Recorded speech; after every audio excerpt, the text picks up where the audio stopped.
Hi everyone, this is Bimling. I can't believe it's already been 10 years since I left Zambia to come and study in the US. And when I look back, I get amazed at what kind of a journey it has been and how it's turned out. In this video, I'm going to share with you my first 10 years in America. I was lucky. I already had family here. They helped me apply for school. I got accepted. I went to the embassy. I got my visa. And in August of 2011, I left Zambia for the unknown. So here is my 10 years in a nutshell. So I left Zambia in August of 2011. I had no idea where I was going. I had no idea what to expect. Prior to then, I'd only been out of the country once. But this was my opportunity to cross the oceans, and I was ready. I had to be, the time had come. I convinced myself to have an open mind and expect nothing. This has greatly helped me, and actually I live like this in most parts of my life. I was so excited to experience something new, but also I was wary of what I was leaving behind. I didn't know where I was going. I didn't know what I left behind would turn out to be after I was gone. But like you can imagine, I was in for a big surprise. So my first experience with the United States was a 2-hour layover in Chicago. At least that's what the itinerary said. But before we could leave Chicago, the weather decided to take a different turn. It started raining so badly that we were stuck on the runway for 4 hours. Imagine a first-time traveler with no communication at all to the outside world, going into the unknown, leaving everything behind, and stuck in this small jet for 4 hours. When we were in there, it seemed like a long period of time because we didn't know when it was going to end. It turned out to be 4 hours after it was over. So whilst waiting on the runway, I think the guy sitting next to me noticed I was getting nervous. So he started asking me questions and making me feel comfortable. He told me stories and just assured me nothing was going to go wrong. Everything was going to be over and we're going to get to where we're going. I calmed down and I forgot why we were even stuck in that heavy rain. But at least I knew I was not alone. There were other people in the plane with me. So that comforted me. Anyway, 4 hours later, we took off. I landed in Birmingham around 8 p.m. 4 hours after I was scheduled to land. I was just glad to see my family and happy that they had not given up waiting already. I could just imagine what was going through their minds. Here's somebody coming to them with no communication, first time this far away from home, and delayed for 4 hours. I can't imagine what I'd be thinking if I was them, but I was glad I found them there. We drove home. I got surprised at what I was seeing around me, the buildings, the roads, driving on the wrong side of the road. And in the weeks to come, I went and reported at school. So the first week of school was writing a placement exam that places you in the right classes for math and English. So this assesses your knowledge of the subjects and decides or determines which class is most appropriate for you to start in. So I took the exams at the college that I enrolled at, which is Jeff State. I was placed in my classes and classes began a week from then. Over my time at Jeff State, I did make some friends, mostly from Kenya. First of all, let me put this across. Birmingham, compared to Lusaka, or at least the part of Lusaka where I grew up, is much quieter.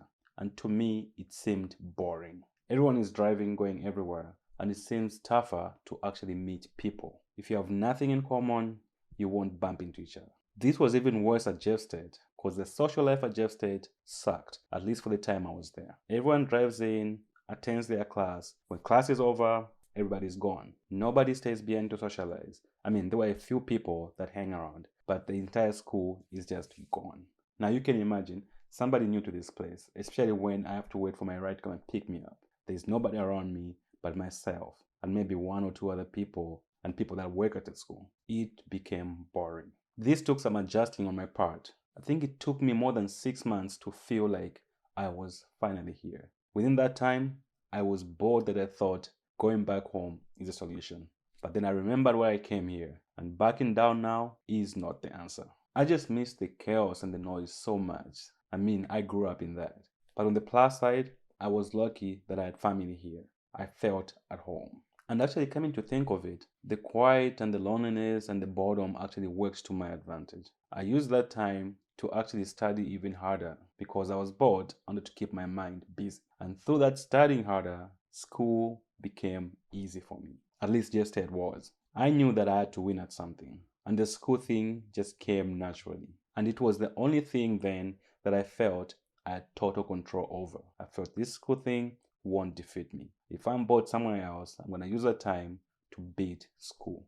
And I managed to do that. Actually, during my time at Jeff State, I was selected for the Phi Theta Kappa Honor Society, of which I was proud to be a member of. I think I still am, I'm not sure. And in 2013, I transferred from Jeff State to UAB. So up until this time, I noticed at least two things in the school system here that are not in the school system back home in Zambia. And I believe if these two things were to be introduced in the school system back home, they would greatly improve the school experience. So firstly, whilst at Jeff State, I changed my major 3 times. I came here to study health informatics, but in the first week of school, I changed to nursing. I was in nursing for a year, and then I changed to computer science, which I pursued to the end. All that happened with a slip which I had to take to my advisor to sign, and everything was changed. That easy.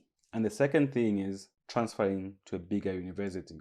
I mean, moving from a 2-year college to a 4-year university. So I was at Jeff State, I did my classes, and when I was done with my classes, I transferred to UAB. All I had to do was submit my application, and that's it. All my classes transferred to the university like I took them there. I believe if it can be this easy to change majors or transfer from 2-year colleges to 4-year universities back home, it would make it much easier for people to go through, let's say, Evelyn College and know they're going to end up at UNZA and graduate with a bachelor's degree. And all these processes just took a day or 2 and everything was done. So I look at Jeff State like Evelyn College and UAB like UNZA. So you go to Evelyn, you do your courses there for many reasons that you might go there for. But once you're done with your courses, you don't graduate from Evelyn College. You transfer your grades to UNZA and continue your studies and get your bachelor's degree. That easy. The whole process feels like you were at UNZA all the time,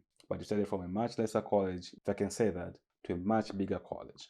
That is what I did here. I started at Jeff State, did my classes, then moved to UAB and graduated there as a computer scientist. So when I transferred to UAB, it was different. Different not just to Jeff State, but to anything I've ever experienced. It had this nerdy but social vibe to it. The infrastructure was nothing that I've seen before. I mean, I came from Jeff State. Before that, I was at Evelyn. I thought CBU and UNZA were big universities. But when I saw this, I was in awe. UAB felt like everything was on steroids compared to where I've been. The studies, the classes, the social life, the people I met there, it just felt different and it felt right.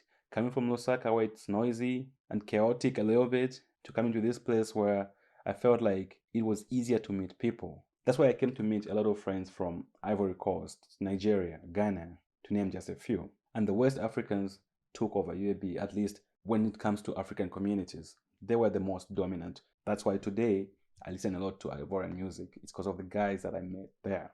By this time, I'd done most of my electives from Jeff State. I moved to UAB and continued taking my core classes for computer science. It was tough, tougher than anything I experienced before, but I knew I had to persevere. And in order to make it, I learned to work in groups. Growing up and in my previous school life, I hated groups.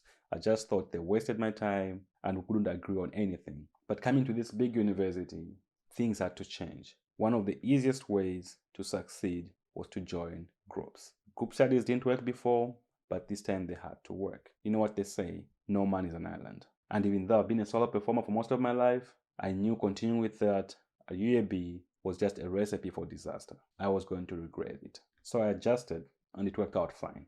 Actually, the year I transferred to UAB was even the year I started gaming seriously. My first console was a PS3, and I think the first game that I ever played on it was Assassin's Creed 1. And funny enough, I was introduced to gaming by my boss. But rewinding just a little bit. So my boss from back home had this idea that I was so lonely here, that I had nobody around. So instead, he introduced me to one of his friends, somebody I'd worked with back home in Zambia, but was now at UAB. This was the time I was at Jeff State, my last year at Jeff State. So I met his friend, and it so happened that his friend was working in the same department with my current boss. So he introduced me to my boss. My current boss found something I can do, and I started volunteering as a help desk technician. So I volunteered for 6 months, and then after that, my boss gave me a job as a part-time help desk technician. This was the first big break of my time in America. This was in 2013, if I remember correctly. So my life started shaping up. I became less bored and less lonely. I was busy working, and it was feeling the way it felt back home in Zambia. Because even in Zambia, I was in school and working at the same time. And this time around, I was doing exactly the same thing, only that the roles were reversed. I was in full-time school and working part-time. Back home, I was in full-time work and part-time in school. So I continued working and going to school at the same time. My life felt right, it was busy, I was involved in things, and I was happy with what I was doing. And whilst in school, in 2015, I went back home and got married. Come April 2017, I graduated from the University of Alabama with my bachelor's in computer science. The same year in July, I had my second break. I was promoted to a full-time programmer analyst at the same department. This has been the best and most fulfilling job I've had my entire life. I've learned a lot more about not just the work and my craft, but also about myself. It's during this time that I've been working on self-improving myself in all aspects of my life. I've met some great people, and I think I've achieved some really, really good milestones whilst at this place of where I am today. 3 years later, in the fall of 2020, in the middle of the pandemic, I enrolled in school again to do my master's in data science, right at UAB. Mind you, I'm still working and going to school. This is what I've done all through my adult life, and this is what feels normal to me. 2 years later, in April of 2022, I graduated with my master's of data science. Then again, in January this year, I go back to school to do my MBA, right at UAB again, whilst I'm working. This is what feels normal to me. I think this might be my last one, but you never know. So I have loved being in technology, and I'll continue growing in technology. But I thought, what better way to expand my horizon than to add a business degree?